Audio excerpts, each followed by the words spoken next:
આઝાદીના અમૃતકાળમાં જ્યાં એક તરફ ડિજિટલ ઇન્ડિયાની વાતો થાય છે, ત્યાં બીજી તરફ ગુજરાતના નર્મદા જિલ્લાનું એક ગામ આજે પણ પાયાની સુવિધા માટે વલખા મારી રહ્યું છે. સાગબારા તાલુકાના મોટી મોગરી ગામના લોકોએ પાયાની સુવિધાઓના અભાવે હવે આક્રમક વલણ અપનાવ્યું છે. તંત્રની ઉદાસીનતાથી કંટાળીને ગ્રામજનોએ આગામી તમામ ચૂંટણીઓનો ચૂંટણી બહિષ્કાર કરવાની ચીમકી આપી છે. નર્મદા જિલ્લાના સાગબારા તાલુકાના મોટી મોગરી અને ગુંદવાણ વિસ્તારના આઝાદીના 78 વર્ષ વીતી ગયા હોવા છતાં અહીંના લોકો માટે વિકાસ માત્ર કાગળ પર જ રહ્યો હોય તેમ લાગે છે. ગ્રામજનોનો આક્ષેપ છે કે ગામમાં પીવાના પાણીની ટાંકી અને પાઇપલાઇન તો બનાવવામાં આવી, પરંતુ તે સાવ તકલાદી છે. ટાંકી લીકેજ છે અને પાણી મળતું નથી. રસ્તાઓની હાલત તો એવી છે કે ચોમાસામાં અહીંથી પસાર થવું જોખમી બની જાય છે. ગ્રામજનોના જણાવ્યા અનુસાર અમે વર્ષોથી રજૂઆત કરીએ છીએ. પાણીની ટાંકી તૂટી ગઈ છે, રસ્તાઓ અધૂરા છે, ભ્રષ્ટાચારને કારણે એક વર્ષ પણ રસ્તા ટકતા નથી. ચોમાસામાં નાળા ઉપર પાણી ફરી વળતા વિદ્યાર્થીઓ શાળા કોલેજ જઈ શકતા નથી. જો સરકાર અમારી પાયાની સુવિધાઓ પૂરી નહીં કરે તો અમે આગામી વિધાનસભા અને સ્થાનિક સ્વરાજની ચૂંટણીનો સંપૂર્ણપણે બહિષ્કાર કરીશું. પાણી પુરવઠા યોજનામાં ભ્રષ્ટાચાર અને તકલાદી કામગીરી છે. વીજ કનેક્શન અને આંગણવાડીના ભવનનો અભાવ છે. ગામના લોકોનું કહેવું છે કે રાજકીય પક્ષો ફક્ત વોટ મેળવવા માટે જ આવે છે, પણ સુવિધાના નામે શૂન્ય છે. હાલ તો ગ્રામજનોએ નાયબ કલેક્ટર મારફતે રાજ્યપાલ સુધી પોતાની વેદના પહોંચાડી છે. હવે જોવાનું એ રહેશે કે તંત્ર આ આવેદન બાદ સફાળું જાગે છે કે પછી આ ગામના લોકોએ ખરેખર લોકશાહીના પર્વ એટલે કે ચૂંટણીનો ત્યાગ કરવો પડશે. હું સાવિત્રીબેન સંજયભાઈ મોટી મોગરી ગુંદવાડ નિશાણ પડ્યું અને નાની મોગરી એમ કરીને બે ગામના ગ્રામજનો ભેગા મળ્યા છે.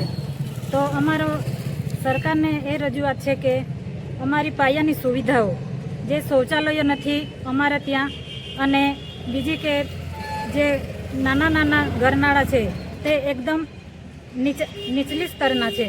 તો એમાં જે ચોમાસાનો વરસાદ આવે છે તો બધા ગ્રામજનોએ 3-4 કલાક સુધી અમારે ત્યાં રાહ જોવી પડે છે, જેથી અસ્તવ્યસ્ત જનજીવન જોખમાય છે અને બધા લોકોને ખૂબ જ મુશ્કેલીઓ પડે છે.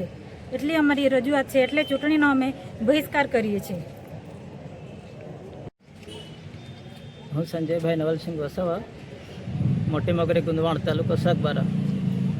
મોટી મોગરી ગુંદવાણ ફળ્યું અને નાની મોગરી ફળ્યું, એ બંને ગામોમાં વર્ષોથી મતલબ 70 વર્ષથી ગામની પાયાની સુવિધા દિન સુધી સરકાર તરફથી મળી નથી, અને જે મળે છે એ બારોબાર ચાં થઈ જાય છે અથવા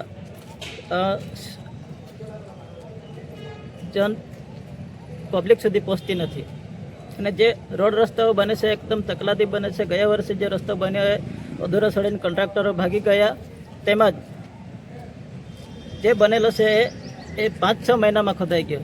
તથા આંગણવાડી જે પાયો નાખીને અધૂરો છે 3 વર્ષથી, એ બનતી નથી.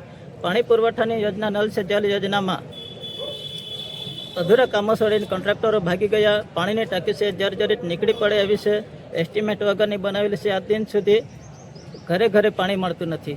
જેવી અનેક સુવિધાઓ છે. અને ગામની બહાર જે પુલો બનાવવામાં આવેલા છે નાના વર્ષો જૂના, એ બનતા નથી. અને વિદ્યાર્થીઓ જે અપડાઉન કરે છે એમને ચોમાસા દરમિયાન ઘણી તકલીફો પડે છે.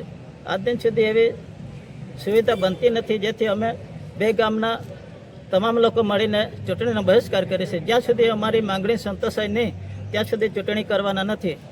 અને હમણાં માંગણી સંતોષાય નહીં તો આગામી ચૂંટણીઓનો પણ બહિષ્કાર કરીશું.